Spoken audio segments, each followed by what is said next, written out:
Meu nome é Helena e tenho 31 anos. Existem 3 coisas que eu nunca imaginei que pudessem destruir minha semana. Um envelope pardo da Justiça do Trabalho, uma razão social que usava meu nome completo e a descoberta de que minha própria família era uma organização criminosa disfarçada de negócio de turismo. Deixa eu voltar um pouco. Era uma quinta-feira. Daquelas que você trabalha o dia inteiro guiando excursão, sobe e desce ladeira de pedra em Ouro Preto explicando barroco mineiro e só sonha com banho quente e delivery. Cheguei no meu apartamento, abri a caixa de correio e lá estava. Espremido entre conta de luz e panfleto de mercado, um envelope da Vara do Trabalho de Belo Horizonte. Papel reciclado, carimbo oficial. O tipo de envelope que te faz suar antes mesmo de abrir. Rasguei ali mesmo no hall de entrada. A primeira coisa que vi foi o brasão da Justiça Federal. Depois as palavras, intimação para audiência de conciliação. Logo abaixo, o motivo. Reclamação trabalhista movida por Tiago Henrique da Silva, guia de turismo, contra a empresa Caminhos Coloniais Turismo Lida. Valor da causa, R$ 43 mil. Eu olhei para o papel. Caminhos Coloniais Turismo. Nunca ouvi falar. Continuei lendo. O reclamante alegava vínculo empregatício não reconhecido, 5 meses de trabalho sem registro em carteira, salários atrasados, horas extras não pagas. E lá, no campo representante legal da reclamada, estava meu nome completo. Helena Cristina Pinto Carvalho. Meu CPF. A ficha não caiu de imediato. Caiu devagar, como uma avalanche em câmera lenta. Eu não tinha empresa. Eu não tinha funcionário. Eu não conhecia Tiago Henrique da Silva, mas alguém tinha registrado uma MEI no meu nome. Alguém tinha contratado gente, e alguém tinha deixado de pagar. Antes de eu te contar exatamente como eu desmontei esse esquema, quero saber quem está ouvindo. Deixe um comentário com sua cidade e o horário atual. Quero ver até onde essa história viaja. Eu não gritei. Eu não liguei para minha mãe perguntando o que estava acontecendo. Eu entrei no apartamento, tranquei a porta e coloquei o papel em cima da mesa da cozinha. Depois fiz um chá. Camomila, bem quente. Eu precisava de algo que me ancorava, porque meu mundo estava girando. Sentei no computador. Eu trabalho como guia de turismo histórico certificada. Passo meus dias explicando a Inconfidência Mineira, mostrando igrejas do século XVIII, decifrando simbolismos barrocos. Mas antes disso, eu fiz técnico em contabilidade. Eu sei ler um CNPJ e sei onde procurar. Abri o site da Receita Federal. Digitei meu CPF. A tela carregou. E ali estava. MEI ativa desde março. Razão social. Caminhos Coloniais. Turismo. Helena Cristina Pinto Carvalho. Atividade principal. Agenciamento de turismo. Endereço. Rua das Flores, 212, Salvador, Bahia. Salvador. Meu irmão Rafael mora em Salvador. Minha mãe passou os últimos 6 meses em Salvador, ajudando o Rafael com uns projetos. Cliquei na aba de movimentações. Emissão de notas fiscais, dezenas, pacotes para Chapada Diamantina, roteiros históricos no Pelourinho, transfers para Morro de São Paulo. Valores entre R$ 800 e R$ 3 mil. Cliquei na aba de obrigações. Declaração de faturamento. Última entrega. Em atraso. Débitos. R$ 42 mil em contribuições não pagas. E lá no rodapé, um aviso vermelho. Empresa com restrições cadastrais. Sócio com pendências judiciais. Eu respirei fundo. Depois acessei o sistema do Cadastur, o Registro Nacional de Prestadores de Serviços Turísticos do Ministério do Turismo. Minha certificação como guia está lá. É minha licença profissional. Sem ela, eu não posso trabalhar. Digitei meu CPF. A tela atualizou. Atenção! Cadastro vinculado à pessoa jurídica sob investigação administrativa. Minhas mãos começaram a tremer. Eles não tinham só roubado meu CPF. Eles tinham vinculado minha certificação profissional a uma empresa fantasma.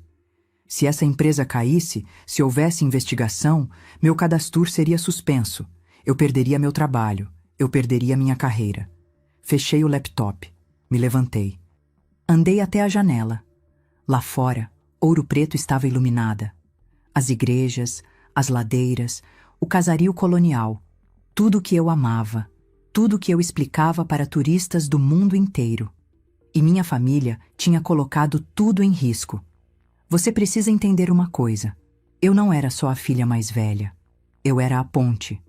Desde os 16 anos, eu era quem resolvia as coisas.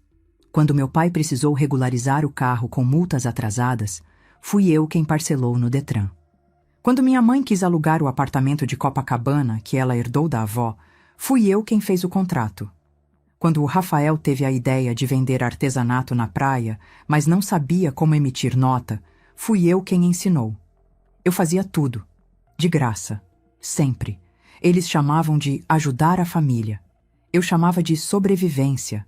Eu tinha internalizado essa ideia de que meu valor estava ligado à minha utilidade. Se eu fosse útil, eu estaria segura. Se eu resolvesse os problemas deles, eles me amariam. É uma armadilha. A armadilha de normalizar crueldade. Você começa a acreditar que ser usada é uma forma de carinho. Você acha que se trabalhar duro o suficiente, se consertar bagunças o suficiente, eventualmente eles vão te enxergar como pessoa. Não como ferramenta. Mas eles não enxergam. Eles só veem uma máquina que funciona. E quando a máquina para de funcionar, eles não perguntam o que houve. Eles chutam. Olhei para a tela do computador, para o aviso vermelho do cadastro. Durante 15 anos, eu tinha sido quem abria portas para eles. Hoje, pela primeira vez na vida, eu ia trancar uma e jogar a chave fora. Na manhã seguinte, o silêncio explodiu. Começou às 9h27. Eu estava em casa, preparando material para uma excursão da tarde, quando meu celular vibrou. Número desconhecido. Deixei ir para a caixa postal. 3 minutos depois, vibrou de novo. Mesmo número. Depois veio a mensagem. Oi, Helena. Aqui é a doutora Paula da Advocacia Mendes e Associados. Estamos representando o senhor Tiago Henrique na ação trabalhista. Precisamos confirmar seu comparecimento na audiência de terça. Retorne urgente. Audiência. Terça-feira. Daqui a 4 dias. Não respondi. Coloquei o celular no silencioso e voltei ao computador. Às 10h30, as notificações começaram a se empilhar como cartas de baralho caindo. A advogada ligou mais 3 vezes. Depois veio o e-mail. Assunto. Urgente. Processo trabalhista. Comparecimento obrigatório. Deletei sem abrir. Ao meio-dia, a tempestade real chegou. Rafael, meu irmão, o coach de negócios, o cara que vende curso de mentalidade empreendedora enquanto mora de favor no AP da mãe. Ele postou um stories no Instagram. Eu assisti pela minha conta fake. Ele estava na frente de uma sala comercial em Salvador. Porta de vidro, letreiro novo. Caminhos coloniais, turismo de experiência. Galera, ele falou sorrindo largo, chegou o dia. Depois de meses planejando, estudando o mercado, alinhando energia, hoje é a inauguração oficial da nossa base de operações. A Caminhos Coloniais não é só uma agência, é um movimento. A gente conecta pessoas com história, com cultura, com propósito. Ele girou a câmera, mostrou o interior. Mesas de escritório, banners com fotos da Chapada Diamantina, um mapa gigante da Bahia na parede. E hoje à noite, ele continuou. Festa de inauguração. Clientes, parceiros, todo mundo que acreditou nesse sonho, vem celebrar com a gente. Ele piscou para a câmera. Gratidão ao universo e à minha família que sempre acreditou. Eu fechei o aplicativo. Família que acreditou. Família que roubou minha identidade, criou empresa fantasma, contratou gente sem pagar e agora estava inaugurando escritório físico para atrair mais vítimas. Meu telefone tocou. Mãe. Olhei para a tela. A foto era de Natal passado, ela e meu pai na frente da árvore. Sorrindo, provavelmente porque eu tinha pagado a ceia. Deixei tocar até cair. Caixa postal. Depois meu pai ligou. Depois minha mãe de novo. Finalmente, mensagem do meu pai. Helena, atende o telefone.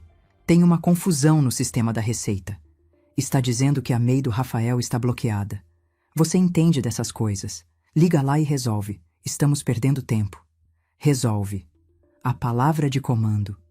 O gatilho que normalmente me fazia largar tudo e correr. Mas hoje eu só olhei. Outra mensagem da minha mãe. Helena, não faz drama. Isso é pro futuro do seu irmão. A gente fez pensando na família. Você é sócia silenciosa. É investimento de todo mundo. Vai lá no Cadastur e libera o cadastro.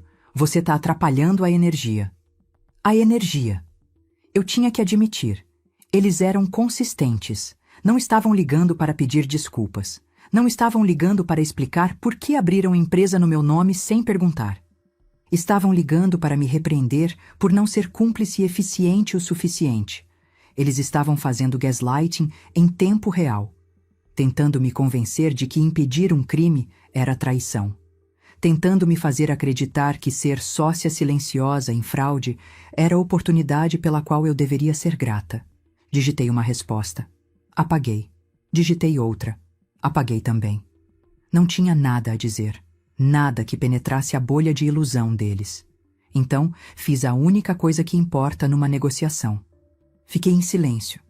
Deixei eles sentarem no próprio pânico. Deixei eles se perguntarem por que a consertadora não estava consertando. Às 4 da tarde, Rafael ligou. Ele deixou mensagem de voz. Eu escutei na sala. A voz dele estava aguda, apertada, à beira da histeria. Helena, que parada é essa? O contador ligou dizendo que a MEI tá com restrição judicial. Tem audiência trabalhista. Você fez alguma coisa? Por que você faria isso? Eu tenho clientes chegando hoje à noite para a inauguração. Tem gente que pagou pacote. Você precisa resolver isso. Não fica com inveja só porque eu tô crescendo. Inveja. Tomei um gole de água. Eles realmente acreditavam. Acreditavam que eu era a vilã na história de triunfo deles. Minha mãe mandou mensagem. Vem aqui em casa hoje. A gente explica tudo. Só traz sua documentação do Cadastur que a gente assina umas formalidades e coloca tudo nos trilhos de novo. Minha documentação do Cadastur. As palavras me congelaram. Minha carteira de guia de turismo fica guardada numa gaveta trancada no meu escritório. É meu instrumento de trabalho. É o símbolo da minha licença profissional. Se eles precisavam da minha carteira, significava que precisavam do meu registro para regularizar alguma coisa. Ou que já tinham forjado o uso dele e precisavam que eu assinasse documentos para parecer legal. Um frio desceu pela minha espinha. Isso não era só sobre CPF. Era sobre minha carreira. Se meu cadastro fosse usado em documentos fraudulentos, eu podia perder a certificação. Podia ser investigada pelo Ministério. Podia nunca mais trabalhar como guia. Peguei minha bolsa e corri para o carro. Eu precisava falar com o Lucas. Lucas trabalha na Controladoria Geral da União, no setor de combate a fraudes em turismo. É o tipo de cara que identifica nota fiscal falsa só pelo padrão de numeração. Encontramos num café no centro de BH. Deslizei para o box sem fôlego e abri meu notebook na mesa. Olha isso, eu disse, puxando os documentos da MEI que eu tinha baixado do site da Receita. Ele escaneou o PDF. Os olhos se estreitaram. Rolou até o fim da declaração de faturamento. Esse é seu CPF, ele disse. Mas a assinatura digital não bate. O certificado foi emitido por terceiro. Alguém te representou sem procuração. Continua, eu disse. Ele foi até a seção de vínculos empregatícios. Lá estava. Registro de prestador de serviço. Tiago Henrique da Silva, sem carteira assinada. Notas de pagamento emitidas irregularmente. Eles usaram seu CNPJ para contratar gente e não pagar, Lucas disse, a voz baixa e perigosa. Quando foi a última vez que sua família esteve no seu apartamento? Mês passado, sussurrei. Minha mãe veio me visitar. Disse que queria ver minha nova estante. Ela entrou no escritório. Ela deve ter fotografado seus documentos, Lucas disse. Helena, isso é crime. Falsidade ideológica, estelionato, apropriação de identidade e se tem dívida trabalhista, pode virar inquérito. Assenti, mas minhas mãos tremiam. Denunciar. Denunciar meus pais, meu irmão, colocá-los sob investigação. Parecia impossível. Parecia arrancar meu próprio braço. Foi então que meu telefone tocou. Não era minha mãe. Não era o Rafael. Era meu primo Daniel. Daniel mora em São Paulo. Ele é fotógrafo. A gente só se fala no aniversário da avó. Olhei para o telefone. Por que ele estaria ligando agora?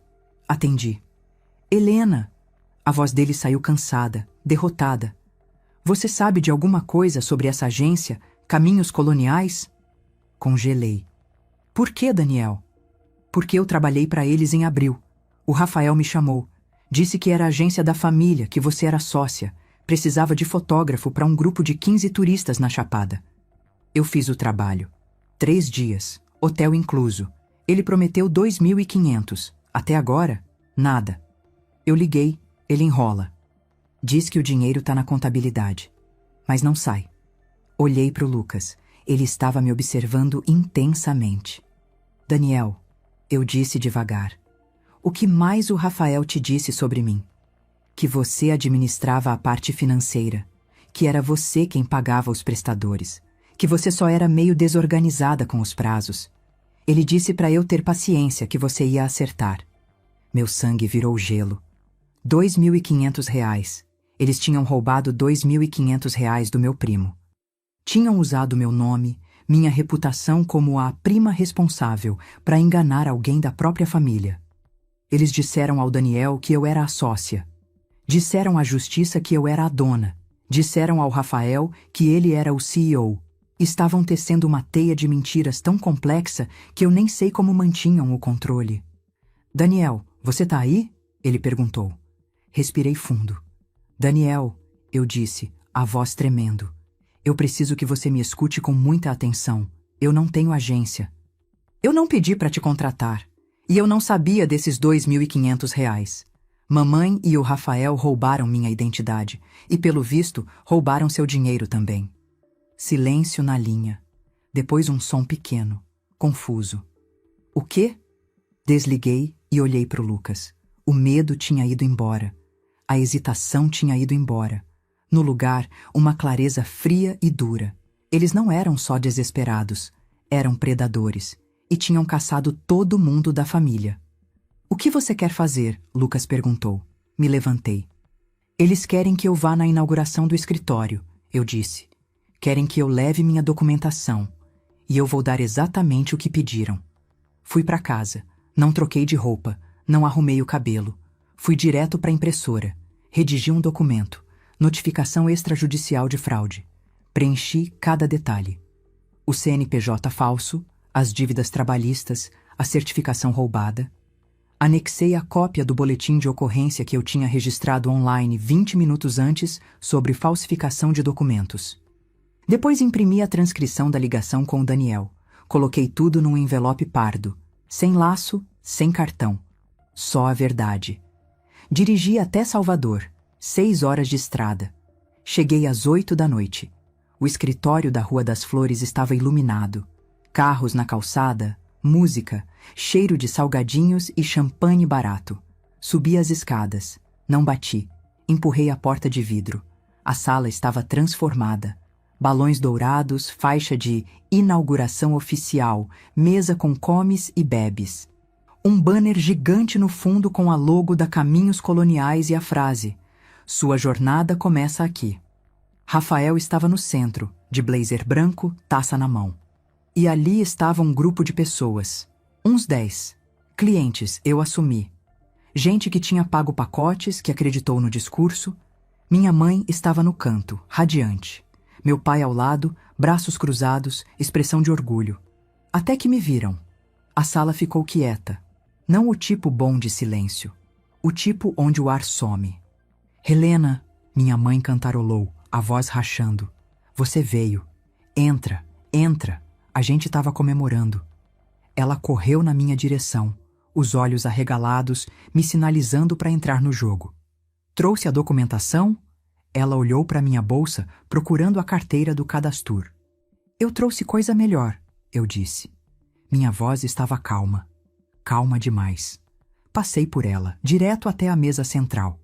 Tirei uma bandeja de coxinhas de frango e coloquei o envelope pardo no centro. O que é isso? Rafael perguntou, rindo nervoso. É a escritura? Você nos surpreendeu? É uma notificação extrajudicial, eu disse. A sala murmurou. notificação de fraude de identidade e um boletim de ocorrência por falsificação de documentos do cadastro. O sorriso do Rafael vacilou. O quê? Meu pai avançou, o rosto ficando vermelho. Helena, chega, não aqui, vamos para a cozinha. Ele tentou pegar meu braço. Eu me afastei, seca. Não, a gente faz aqui, na frente dos seus clientes. Virei para a sala. Minha mãe e meu irmão usaram meu CPF, meu histórico profissional e meus documentos roubados do cadastro para abrir uma MEI no meu nome sem consentimento. Eles contrataram prestadores, incluindo meu primo Daniel, e não pagaram. Acumularam R$ 43 mil em dívidas trabalhistas e agora tem processo na justiça. Suspiros, sussurros. Um homem no fundo levantou. Espera. Eu paguei R$ 7 mil por um roteiro de 10 dias na Chapada. Vocês são fraude? Eles também, eu continuei, olhando direto para o meu pai. Ligaram para o meu primo e disseram que eu era a sócia, que eu controlava os pagamentos, fazendo ele acreditar que eu era responsável por roubar o dinheiro dele. O rosto do meu pai passou de vermelho para branco. Isso é mentira, ele gaguejou. Isso é assunto de família. É estelionato, eu corrigi. E falsidade ideológica. E apropriação indébita. E eu cancelei a MEI. O CNPJ foi suspenso. A empresa não existe mais. E se vocês tentarem usar meu nome de novo para qualquer coisa, eu vou pressionar todas as acusações criminais cabíveis. Rafael soltou um grito. Não uma palavra. Só um som cru de fúria. Você destruiu tudo. Você acabou com tudo. Eu prometi para essas pessoas. Eu tenho contratos. Você tem mentiras, eu disse. Você tem um banner e um CPF roubado. Minha mãe começou a chorar. As lágrimas weaponizadas que eu conhecia tão bem. Como você pôde fazer isso com a gente? A gente sacrificou tudo por você. Te criamos, te demos educação. E é assim que você retribui? Nos humilhando? Eu olhei para ela. Olhei de verdade. E eu vi. A dissonância cognitiva. Ela não se via como criminosa. Ela se via como vítima. Na cabeça dela, meu CPF pertencia à família. Minha certificação pertencia à família. Minha recusa em deixar usarem era o roubo. Eles eram incapazes de me ver como ser humano separado. Eu era só um eletrodoméstico que tinha dado defeito. E você não discute com o eletrodoméstico quebrado. Você desliga da tomada. Eu tô indo embora, eu disse. A polícia tem o BO sobre os documentos. A Receita tem o alerta de fraude. E o Daniel sabe a verdade. Eu sugiro que vocês usem o dinheiro que sobrou para contratar advogado. Vão precisar. Virei e saí. Atrás de mim, ouvi Rafael soluçando. Ouvi meu pai gritando. Ouvi os clientes indo embora, exigindo reembolso. Desci as escadas. Entrei no carro. Dirigi. Não voltei para Ouro Preto. Fui para um hotel em BH. Eu precisava de território neutro. Desliguei o celular. Pela primeira vez em 15 anos, eu não estava me perguntando se tinha consertado. Não estava preocupada com a MEI, com o processo, com o reembolso. Estava tudo quebrado. E eu era quem tinha quebrado. E parecia certo. O estrago foi total. A MEI foi cancelada definitivamente. Os clientes da inauguração entraram com ação coletiva por propaganda enganosa. Rafael deletou todas as redes sociais e voltou para a casa dos meus pais. Meu primo Daniel ameaçou processar. Meus pais tiveram que vender o carro e tirar dinheiro da aposentadoria magra para pagar os 2.500. Eles escaparam da cadeia por pouco. Mas a ponte com a família estendida queimou até virar cinza. Ninguém mais ia emprestar um centavo. Quanto a mim, enviei carta de cessar e desistir via cartório. Troquei de número. Me mudei para um apartamento novo em Tiradentes, cidade menor, mais tranquila. Prédio com portaria e câmeras. Sentei na minha sala nova, cercada de caixas. Estava quieto. Ninguém pedindo para eu resolver nada. Ninguém pedindo assinatura. Abri meu notebook e olhei meu cadastro na Receita. A MEI tinha sido baixada. Um selinho vermelho. Empresa encerrada por determinação judicial. Percebi então que família não é sobre quem tem seu sangue nas veias. É sobre quem respeita seu sangue o suficiente para não te sangrar até secar. Eu tinha perdido meus pais. Tinha perdido meu irmão. Mas tinha me encontrado. E olhando ao redor do meu apartamento vazio e tranquilo, eu sabia que era uma troca que eu faria 1000 vezes de novo. Se você já teve que demitir sua própria família para se salvar, compartilha essa história. Você não está sozinho.